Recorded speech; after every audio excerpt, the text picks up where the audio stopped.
So good evening. This is the first, but I hope will be many lectures that we can do where we are trying to stream it. I say trying. Brian's done a fabulous job. I'm sure it's working just fine. Yay for Brian. Um, I was just hanging out, right? So I'm just thrilled that you're here tonight. It is kind of the beginning of the new age for us. We're getting into like the 21st century with this, so bear with us. I've never needed a mic before either, so and Billy's all mic'd up as well. Tonight it's an unusual lecture because there's going to hopefully be a lot of questions and answers going on. The we the whole reason we wanted to do this is because there are so many questions that come online, some impressions of what the Beebe Ranch has been in the past. I don't want to just sit here and debunk things all night, but it's a wonderful story about a wonderful family. I'm going in and out. Is there anything I'm doing wrong? Okay, it's just personality of the mic. I don't know. Anyway, bear with me. But it is a wonderful story, so we're going to try to get all of the story told to you tonight, and then hopefully answer any questions that you might have. I wish we could get the folks who are online also to hear their questions, but if they want to send questions, we can answer those for you later. So I do want to start off with the Beebe family coming to Chincoteague, and Grandpa Beebe getting this piece of property that was really the entire end of Chincoteague Island, pasture lands, well over 100 acres down there, and it is not only is he a great stockman in raising Chincoteague ponies, but he is there before we even have an established fire department. So he's really at the very beginning of this whole 20th century idea of pony penning, which pennings have been going on for hundreds of years. It was something that we did to maintain the livestock. They did pennings for ponies. They did it for cattle and sheep and pigs and all that. So it was something that came naturally to the folks on the island. And Grandpa Beebe had many, many ponies. Well, I mean, he had more than the fire department at one point. So he really was an expert in the raising the Chincoteague ponies. And so when we fast forward a little bit to Marguerite Henry coming to Chincoteague and wanting to learn about these wild ponies, who better to talk to than Grandpa Beebe, which sets the stage for us on this being a place that we want to preserve for the future. Marguerite Henry does come to Chincoteague in 1946. She is a up-and-coming author at this point in her career. She has heard about pony penning, has never been here before, but she absolutely is in love with horses and ponies. She loves writing stories about kids and dogs and cats and horses. So she hears about pony penning, and yes, this is going to be something that she wants to come and learn more about and potentially write a story about. She comes to Chincoteague, and back then we don't have the hotels like we do today. She stays at a boarding house, which is Miss Molly's Inn, and it's actually run by Miss Molly. So she comes to Miss Molly with, lots of questions. Who do I talk to about pony penning? What is it all about? And of course, Miss Molly gives her the best advice ever. And she said, well, certainly if you're going to tell a story about pony penning, there's only one person we can think of that you can go talk to, and that's Clarence Beebe, Grandpa Beebe. So she goes on down the ranch, meets Grandpa Beebe, his wife, Ida, their two grandchildren, Paul and Maureen, and their newborn little foal named Misty, and the rest is history.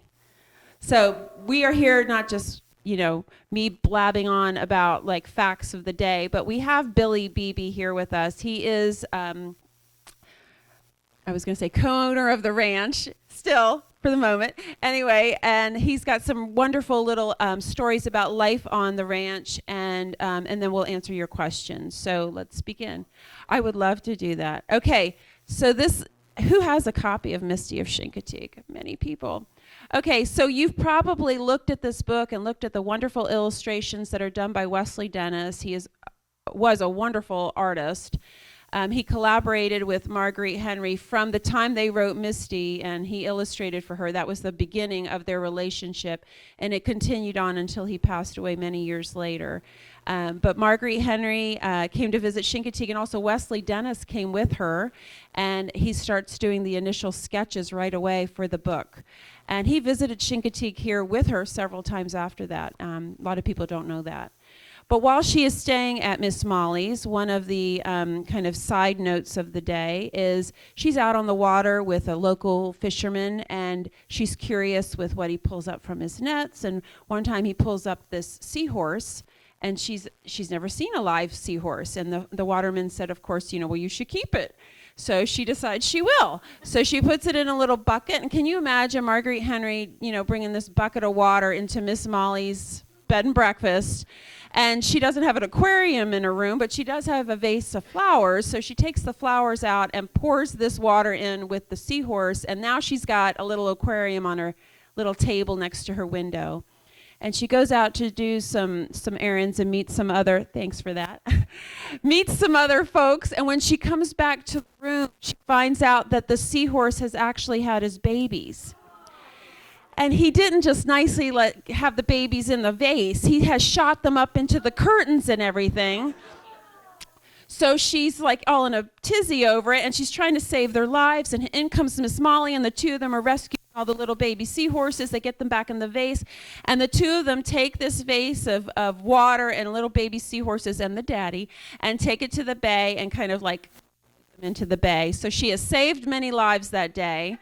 But then she calls Wesley Dennis, who had already gone home, and she's like, I've got one more illustration I need you to add to the book. She said, on the back page, put a seahorse on the back of the page. So you would look at that and think, oh, it's just a little play on words, seahorse and all that. But no, it actually was a little bit of a kind of an inside story between Miss Molly and Marguerite Henry. So no seahorses died in the telling of that story, right? All right.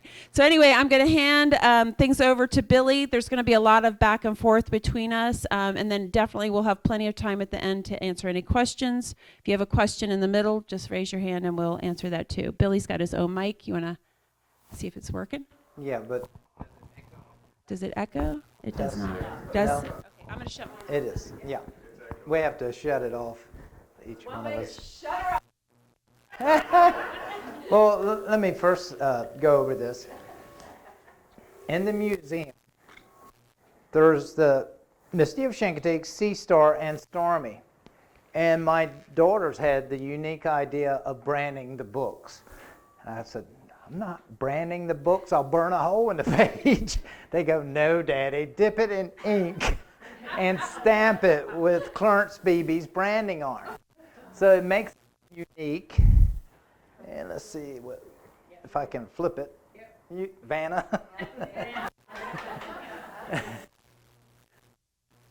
And so I dip it in ink and stamp the Misty books. They're here at the museum. And Sea Star and Stormy Misty's Foal. Grandmom, Grandpa Beebe are my grandparents. Paul and Maureen are my first cousins. Their father and my father are brothers. Ralph Beebe is my father. Harold Beebe is my uncle. In the book, if you just scribble the name where it says Ralph Beebe uncle and just put father, that's how I'm related. And then where it says father of Paul and Maureen, you put uncle, and that's how I'm related. But that's true. Mrs. Henry actually, for a story, and they basically, a lot of people said, you got to talk to the Beebes. Talk to, Grandma and Grandpa Beebe. And go off? I think it picks up a little bit. Yeah, when I'm, yeah. So anyway, Marguerite Henry said, I'm going to write a story. I want to buy Misty. And what happens? She buys Misty. I think Misty was either 4 or 5 days. And said, I'm taking her home. And Grandpa Beebe said, no, I have to 4 months before I can wean the pony from the Phantom. And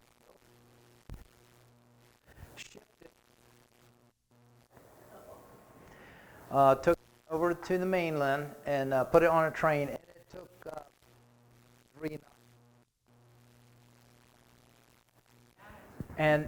Misty spent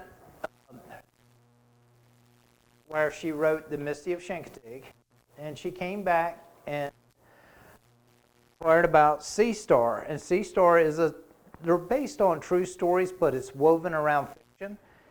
And Sea Star was a lone little colt, and it had a star in its forehead. And the mother had died in the wild. Grandpa had a pony in the stables that just lost her baby. So it tells you in the book that he took and scent on her, like bushes and stuff. And so the mare that lost her baby thought that was the baby. So it's very rare that a wild pony takes on another pony. And it's about my uncle, Clarence Lee Beebe Jr. was about the 10th child. We'd have to go in the museum and count all the children in the Bible. But they wanted to send him to college. But it cost in 1940, it cost over $300 for the whole year. They didn't have that type of money. So it tells about Paul and Maureen wanting to help Uncle Clarence Lee Beebe Jr. to go to the University of Richmond. And Grandmom wanted to be a preacher, but he became a school teacher instead. It's in the Sea Star book. Now the Stormy story actually took place is where the museum 10 acres, and there's Misty descendants on it today. And what happened was in 1962, we had a terrible storm on Chincoteague, and it's called the Ash Wednesday Storm.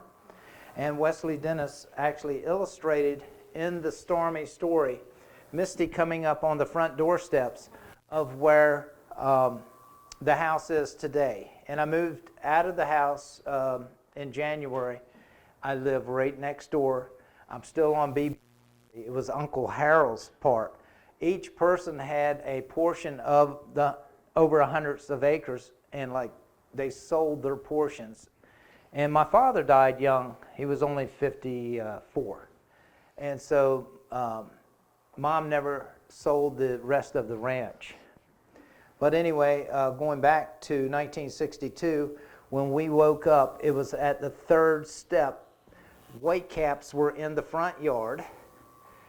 My father went out and got the ponies, and Misty was expecting at the time, and put Misty in our kitchen. And my job was to spread straw in the kitchen, and got her in. And got Misty in our kitchen, and the other riding ponies climbing on the hay house there. To save themselves on bales of hay. It was me and my mother and my two brothers. We were lifted off by a helicopter to the base. And then from there, you either get in an ambulance or a hearse. I remember riding in the back of a hearse. Going to a hangar.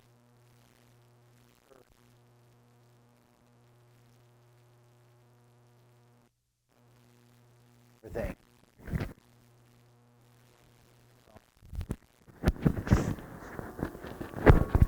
Test. Okay. So this is actually a true. Ralph and Jeanette Beebe. Mrs. Henry thanked in the back. And what happened was.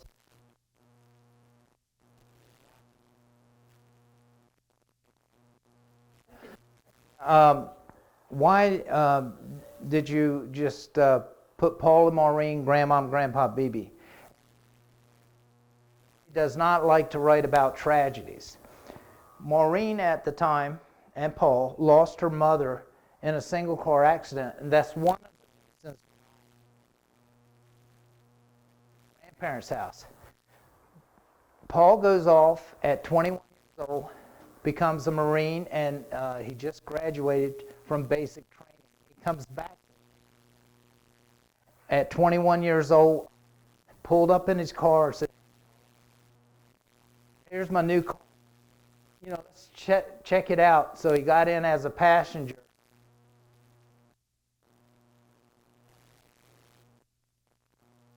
At 21 years old.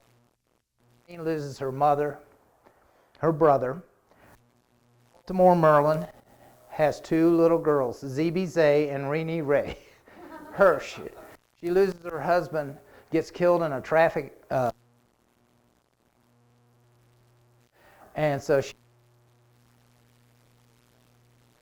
and raised them on the island. And Zebe still lives here on the island today, and Renee lives in Puerto Rico.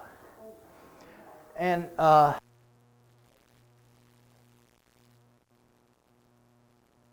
names. When I was on the ranch, I named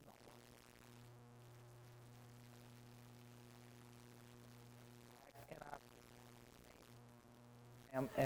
And they're all horse names. I thought that was neat. This is Grandpa Beebe and Grandma in the Misty, Chincoteague, and Sea Star book. That's Grandpa Beebe with the Pied Piper. You behind the scenes, if you saw the movie or read the book, the Pied Piper was wild.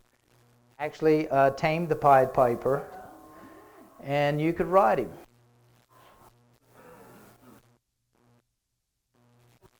Yeah. Maureen, and they actually used to race at the racetrack around carnival grounds. Gentlemen, two gentlemen, I drink coffee. I am 92 years old. But anyway, they said, we rooted for Maureen to win. I said, what?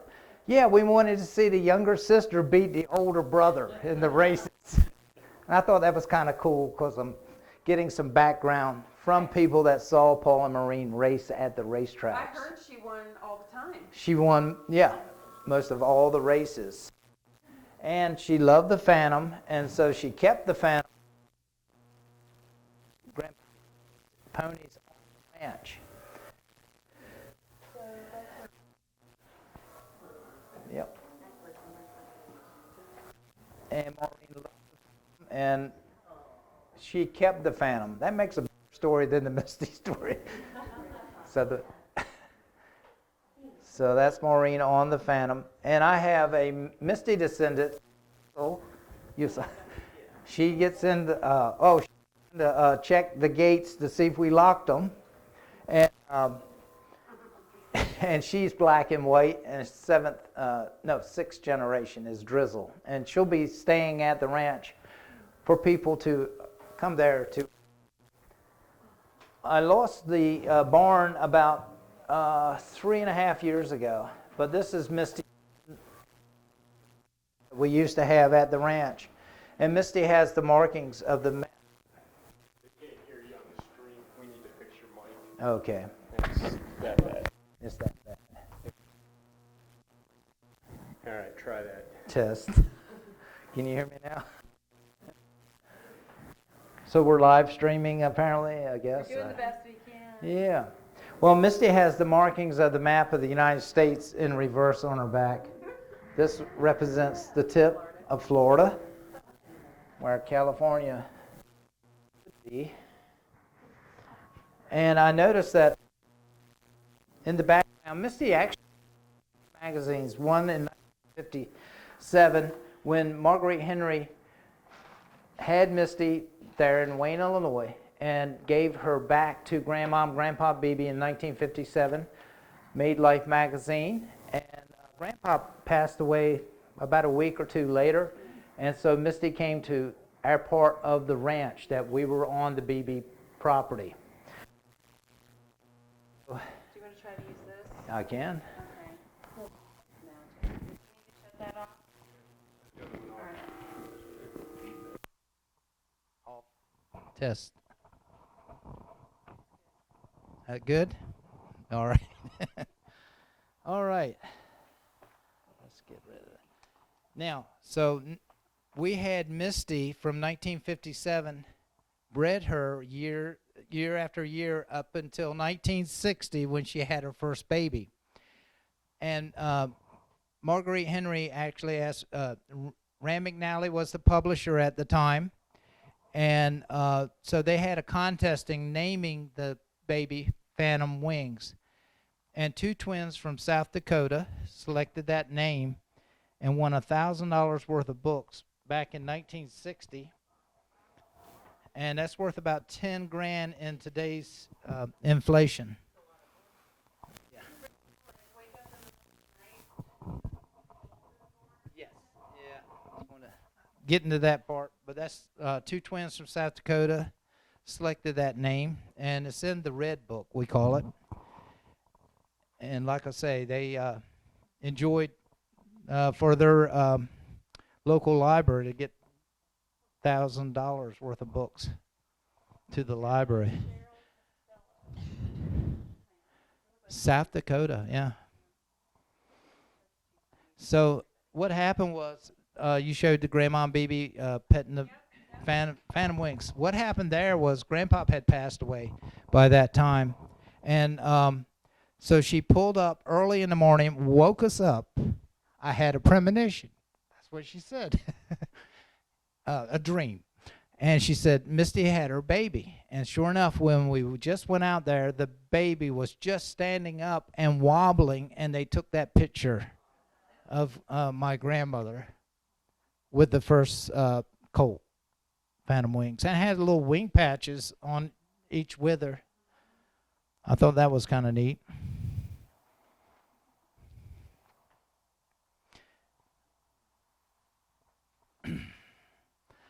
Now, well, I'll tell you. What happened in 2011 at the ranch in 1999, I had Misty and Stormy in the house, and we made a little museum. And during the summertime, I would open it up. And they could go out to the barn and see where Misty was in the barn and all the pictures and stuff. But in 2011, I was asked, well, I was ordered, not asked, to go to Afghanistan with 30-some guys. So we contacted the museum and asked them if they would take and store Misty and Stormy and all my memorabilia. Yep. I think it was Bill Borges. Yeah, and he goes, hey, there's some... Which Misty spent most of her life on this portion of the ranch with Billy and his dad and mom. So it is very important to save it. We thought, it would be a great idea because we don't want to lose the history of this area. And so we start the conversation with the Beebes, can we possibly buy the ranch? They're very keen on it not being developed. They don't want the whole story to be lost. We are an island. There's only so much land here. So the conversation is had, and the museum agrees. Let's give it a try. Let's try to raise the funds. We've had this monstrously wonderful fundraising effort going on. It's only been 9.5 weeks at this point. The asking price is $625,000, which any realtors in here, that's a very good price. So we have been doing, I think, very well, but I don't have an exact figure for you, but we're right around the $412,000 mark. So that is an incredible amount of money coming in a very short time. And it brings me to the part that just makes me just choke up and get emotional, because we have gotten there because of thousands of people from around this country who fell in love with your family and Misty and this island through these books. We get letters every day from people who, some of them have lots of money and they'll give us $1,000, but oftentimes it's $5, $15, and you can tell that $15 meant a lot to that person who's sending it. It was probably, it's probably going to be their grocery money for part of the week. So But there's a letter that comes with it that this island meant so much to them growing up. They've always loved the books. Marguerite Henry stories got them through hard times. The letters are just enormously, heartwarming. And when we get the mail, we just can't wait to read these letters. It's just something that's miraculously happening right now. I know a couple months from now, it's all going to be said and done. We all should feel just so proud that we have done something like this, because it is very easy to just say, well, I can't raise $625,000. Then what am I going to do with it? But through, people nudging us along and giving us encouragement, it's happening. It is going to happen. Billy and his sister Barbara have agreed on the terms. We have a closing date of June 30th. So initially, the very first things you saw from us on Facebook, we were like, okay, let's give it 30 days. Let's see what happens. That was really the Beebes respecting us and saying, hey, you want to do a fundraiser, let's see what happens. And if people don't care, we're not going to hold you to it. We can just say we tried and we'll move on. But of course, it has been successful, and the 30 days got extended, and now we have a closing date. So what will happen to the ranch in the future? The last thing we want to do is go over there and turn it into an amusement park. Actually, somebody did ask that. We're going to have rides and attractions over there. The answer is no. But we want to maintain it. Pasture land is ideal. I'm just going to give you some ideas, because I don't really know for sure how this will all play out, but we're not building residential on it. We may build some walking trails. We definitely want to rebuild that barn. There's 4 horses and ponies there now. They need a nice place to stay. Plus, wouldn't it be nice if the museum owns it and it's an extension of the museum where we can go over there and have, classroom activities, and where people can come and learn about the island and all about the ponies and all that. So the barn that was there before is not what we're trying to recreate. We're trying to make it a bigger space where we can use it for other things. So we want to be completely open with everybody on what our intentions are. The house remains. We're going to maintain the house. It serves a purpose. I mean, Misty was in the house during the storm, and I can't even imagine what your mom went through. But anyway, so we do want to maintain the house. So I do think that for this first year, we're just going to kind of have, status quo over there. We have no intentions of having Billy find new homes for his ponies. We've agreed that they will stay there as long as they live. So there's nobody getting, the boot at this point.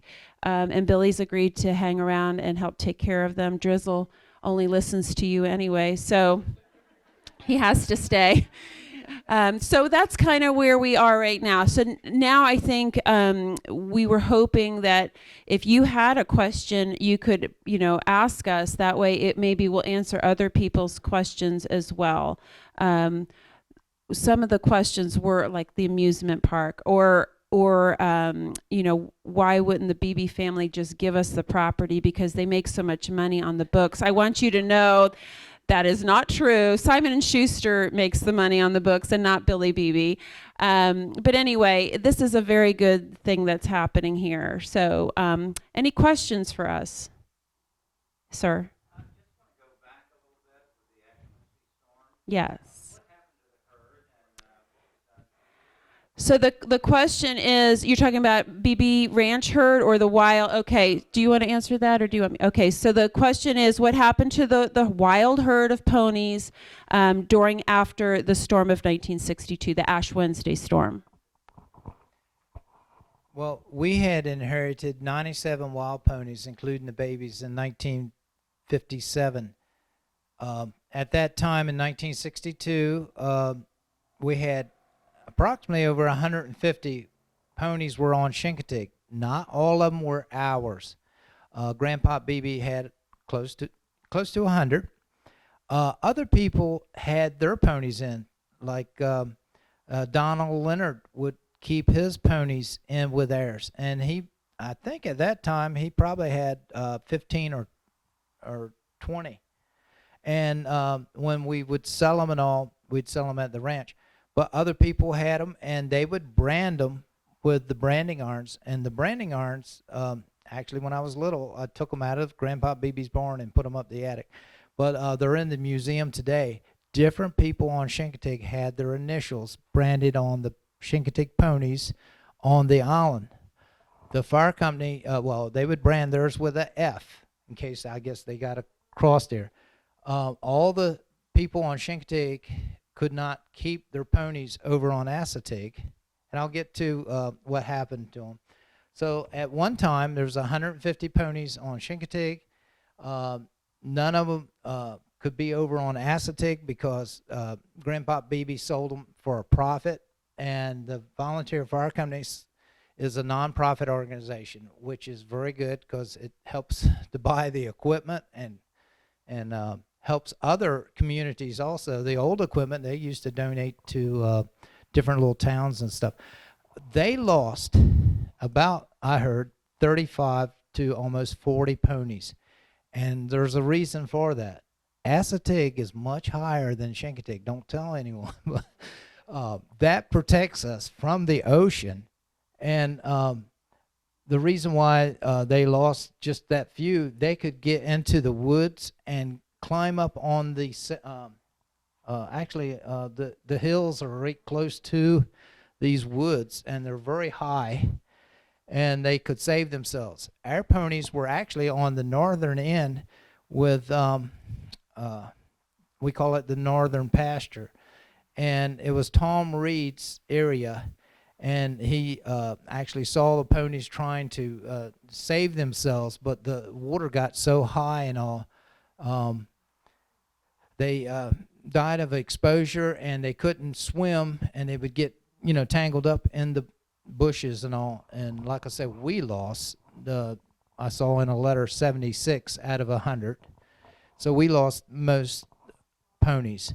Other people, what happened was Marguerite Henry helped us by getting 20th Century Fox to loan us the movie, and in this book we took Misty around, and Misty started nursing on the stage. I was there when that happened. We took, like in Richmond, Newport News, different places, and played the movie, and kids from all over would pay to go into the movie, and it would be donated back in this fund. And there's another book. It was close to $3,000. That was big money back then. And the mayor divvied it up, or divided it up, like we lost most of the ponies.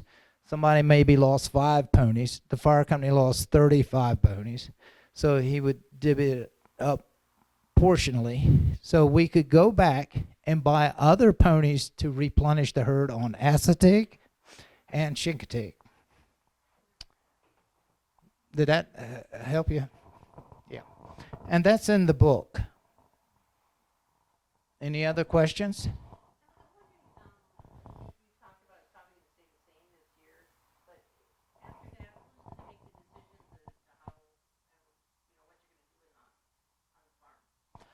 I think, the museum, they have a board, and they love to preserve history and things, and I don't think many things are changing. My horse Drizzle asked me to make sure that she gets air conditioned in the barn, and I'm speaking for her. That's what I heard from her. You probably heard it too. And she'll say, if I ask her, she'll say yes, won't she? She does that trick. Yes. Oh, back then, yeah, how much did a pony cost back in like 1960, 1962? Usually for fillies, they were about 150 average. And for the little stallions or colts, 2 people here with 2 stuffed ponies, and he told the board, and they go, "Oh, go get them ponies." And so that was nice. While I was away, they stored everything for me, and they've been here ever since. And tours come to the ranch, and they would still go through the barn and all, and all my stuff was really here. but they just wanted me to tell the story. So I think that was kind of cool. That's yeah, a picture of the barn. Yep. Yeah. Well, I mean, yeah, I like to talk about the barn part, not the tragedy. Denise Bowden called me. I was in me and my wife was at the hotel, and they said your barn's on fire. But anyway,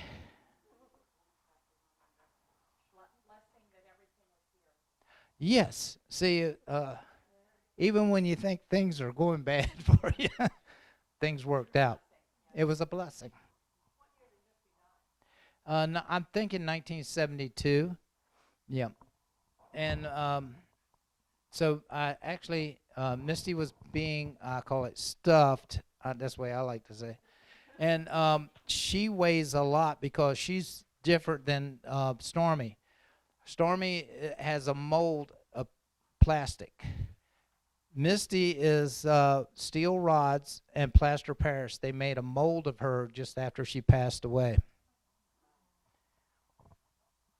Do you have anything to add? Or We'll get to a minute about what we'd like to do in the future Yes. with the ranch, and we will have to talk about that. We will have to talk about that the barn is no longer there, of course, and so that was 4th of July weekend in 2019.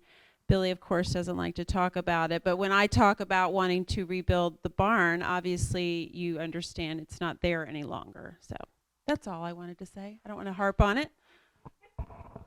Is there any questions so far? I'd be glad to try to entertain them.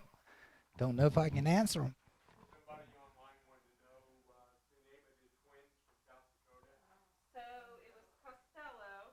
That's It's the repeat it. It's Cheryl and this no, I'm sorry, orange. Go orange. not that orange. No, it's the first. Yes, it is. Watch. Okay. Got it? Carol, you say it. Carol and Cheryl Costello. Carol and Cheryl Costello. Yep. And the budget for their library was only $300 per year, and they won $1,000. Says, wow.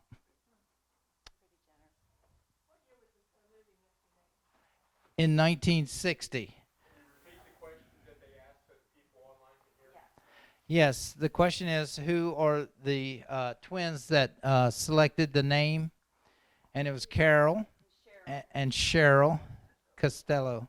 And then the other question is, when was the Misty movie? 1960, actually 20th Century Fox came here with only 6 movie actors, and the rest were local people right from the island.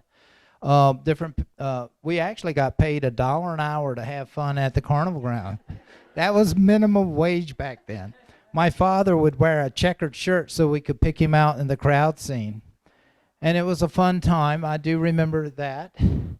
And before the movie people came here from Hollywood, what happened was they sent a trainer to train 2 of the Misties to move left or right in the camera shots.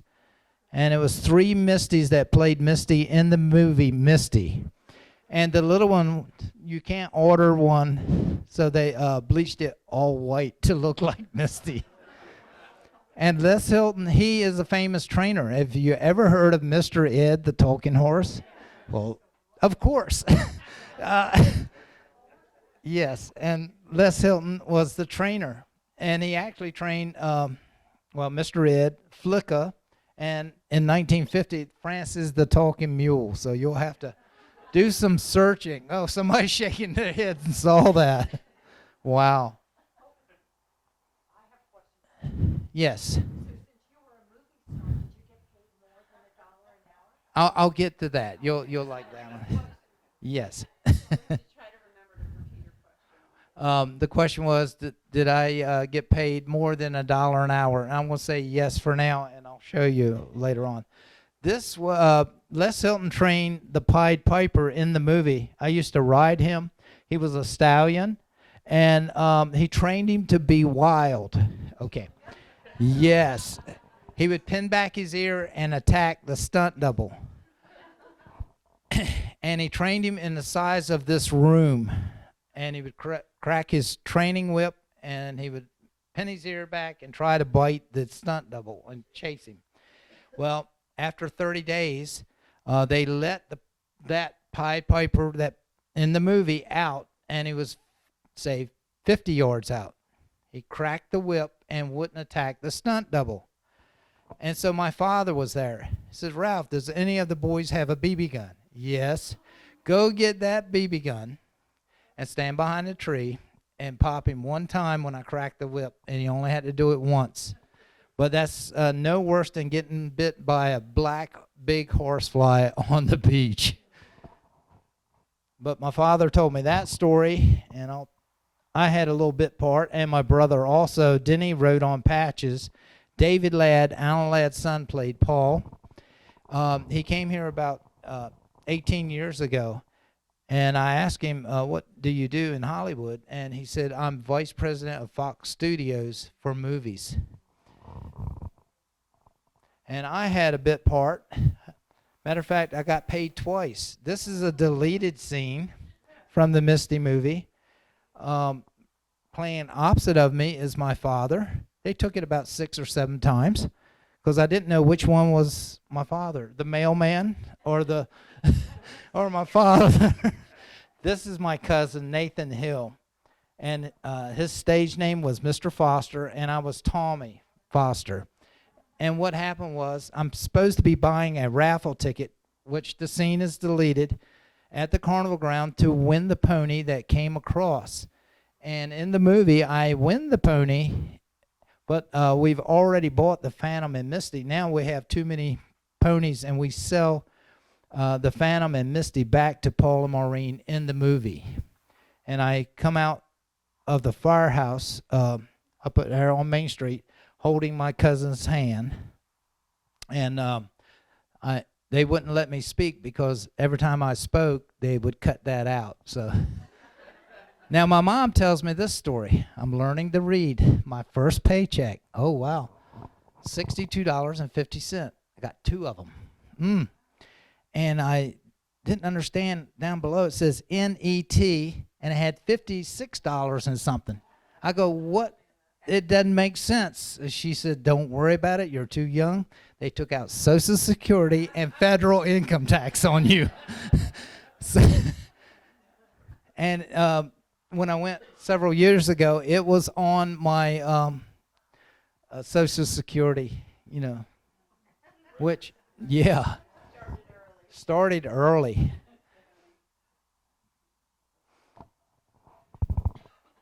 Now, is there any questions about the movie? And it was exciting around here.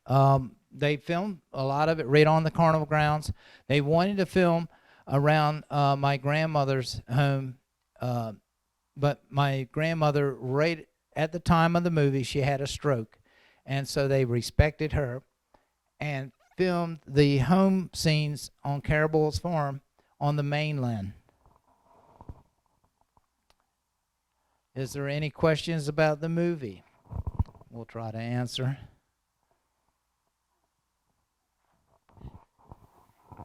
So we're going to do a little fast forward here. So the first book is written in 1946. It comes out in 1947. You get to the 1950s. Marguerite Henry comes back. She's done research, and she writes the Sea Star, Orphan of Chincoteague. She feels like she has completed the books about the island. She has no intentions of writing other books here. Misty does come back to the island and lives out the rest of her life after her big adventure with Marguerite Henry. Then the storm of 62 comes. This is a devastating event on the island. Lots of destruction, lots of just horrible things that happen, but then some very positive things after the fact where the whole country comes together to support the island. Very dramatic things happen to Misty during the storm, so she, of course, decides she's going to write another book. So she writes that book, Stormy Misty's Foal. The movie that had came out just the year before that. So Chincoteague probably was in the news all the time for those year or two, right around that time period. And then the last book in the series she writes is in the 1990s, and that's Misty's Twilight. I just love to think about the first book she writes is in the 40s. The last one she writes about Chincoteague is in the 90s. I mean, for 50 years, she just keeps reminding the world through literature about our little island, right at a time when we are thinking about tourism and how can we attract people to the island. So the relationship between Marguerite Henry, Chincoteague, and the Beebe family, I mean, it is a genuine love that she had for the island. She came back many, many times. And that brings us to the future of the ranch, because Billy and his wonderful sister have taken care of this portion of the ranch for many, many years. At times, I'm sure they were thinking maybe it's a good time to sell, but they never did. While others in the family, over the course of years since Grandpa Beebe died, sold off their portion. So what's left is this remaining 10.3 acres. They were around 100 to maybe 125. No, it didn't replace, everything. And that's when my father actually sold the rest of his herd to actually Donald Leonard. So he increased his herd, maybe had 40 at one time, 40 or 50. Yeah.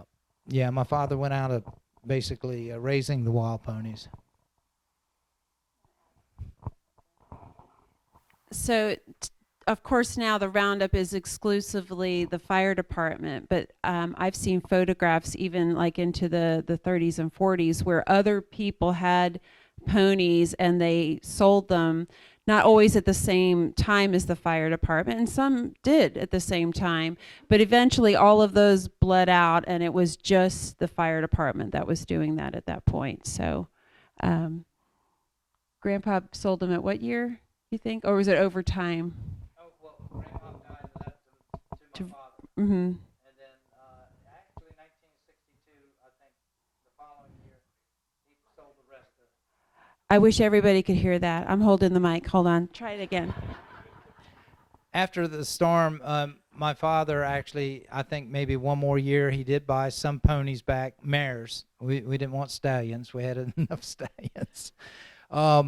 To try to replenish the herd, and Donald Leonard actually asked Dad for the other ponies, and what happened was Phantom Wings, who is the sire of all three of Misty's baby, Phantom Wings, Little Wisp, and Stormy. Wings had a herd of ponies, and he took them on the northern end to Wildcat, we call it a portion, and was higher ground and saved all his mares, and the other two stallions lost a lot of ponies. But Wings, the sire of Stormy, took his herd to higher ground, and Donald Leonard ended up with them. That makes a nice story. I got to write that down. Any other questions? Yes. Yes.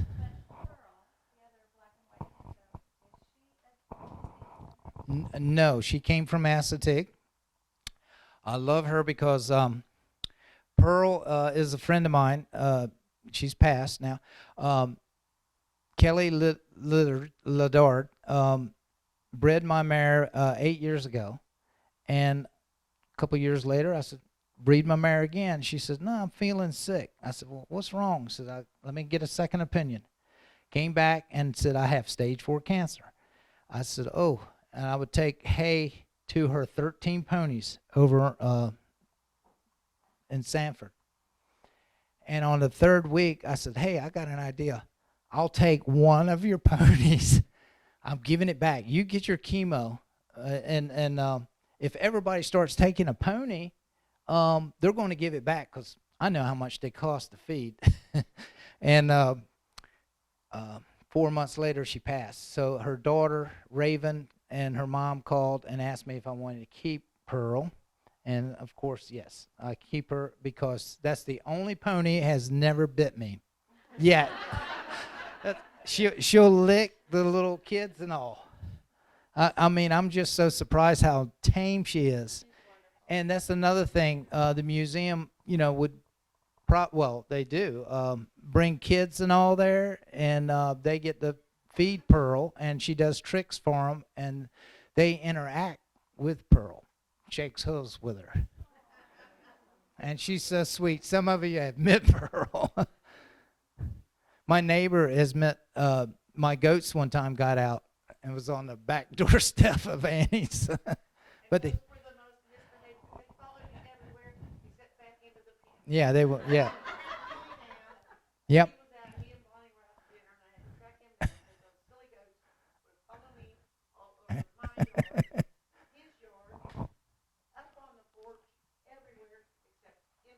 Well, at least they were nice and tame, and they didn't try to bite you either, did they? They are nice. Anybody else with a question? Any on the internet? No. Okay, so if there aren't any other questions, I kind of want to end with a little public service announcement. If you do not own this book and you are interested at all in the real story of Misty, this is one that you should look up online. It's not available like in a store anymore. It's not being published right now, but eBay. Let's all go on right now before anybody else. It's sir.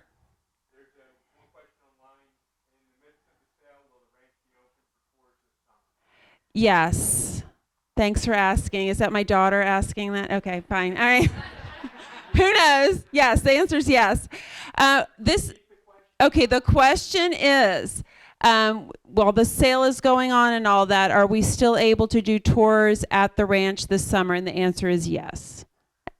I'm involved with that. That's why I thought maybe it was my daughter that was doing that. Anyway, I really do encourage you to purchase this book. So it's Marguerite Henry writing a story of Misty's true life from the time she was born and first met her all the way until after she passed away. It has some fabulous, personal, charming, heartwarming, tear-jerking stories about how much Marguerite Henry loved this island and the Beebe family, her correspondence with Grandma Beebe and Maureen for years and years and years.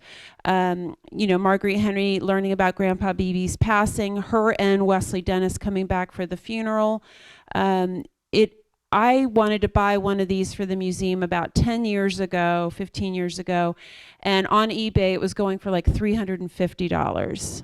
I bought one recently for $35. So what do you say?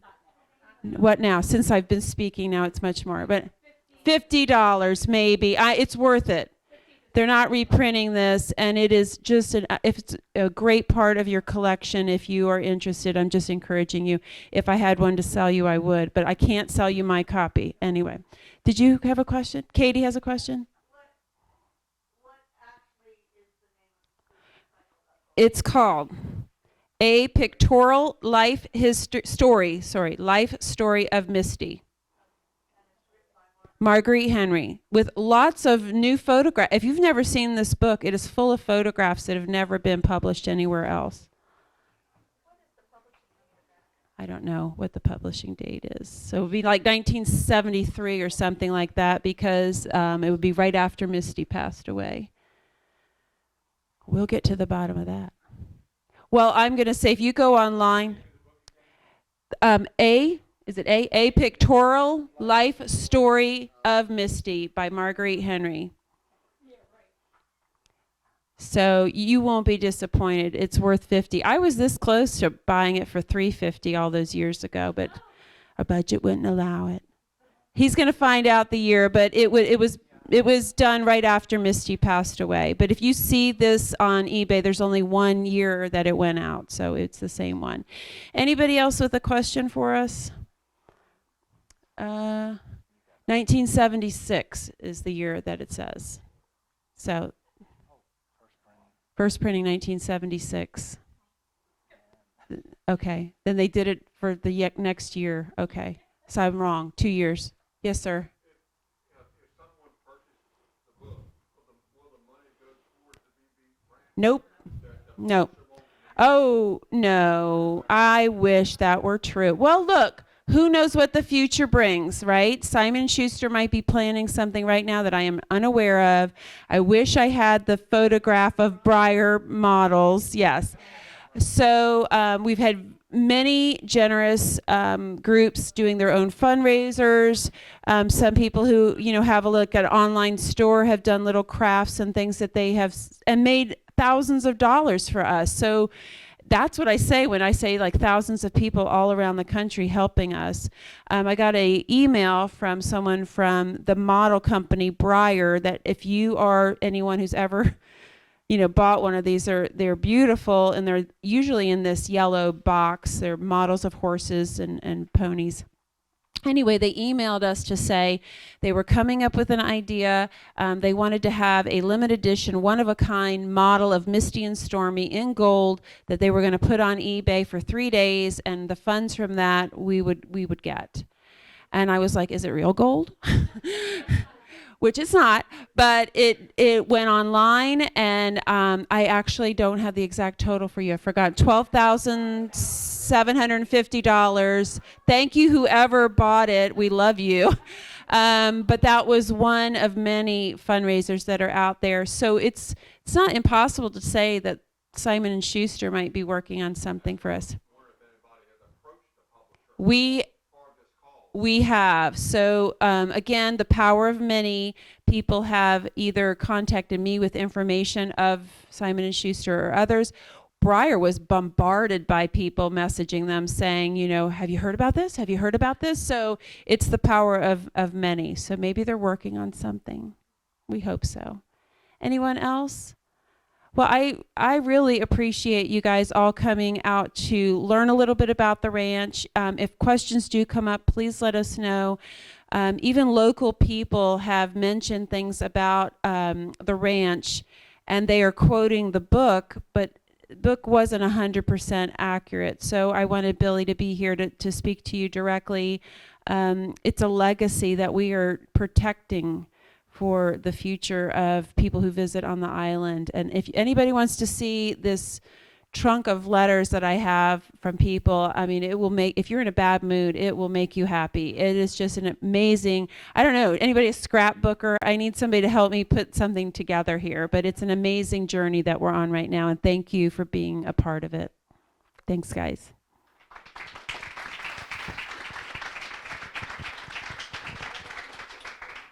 If anybody wants to come up and see my copy of the book, I'll let you touch it.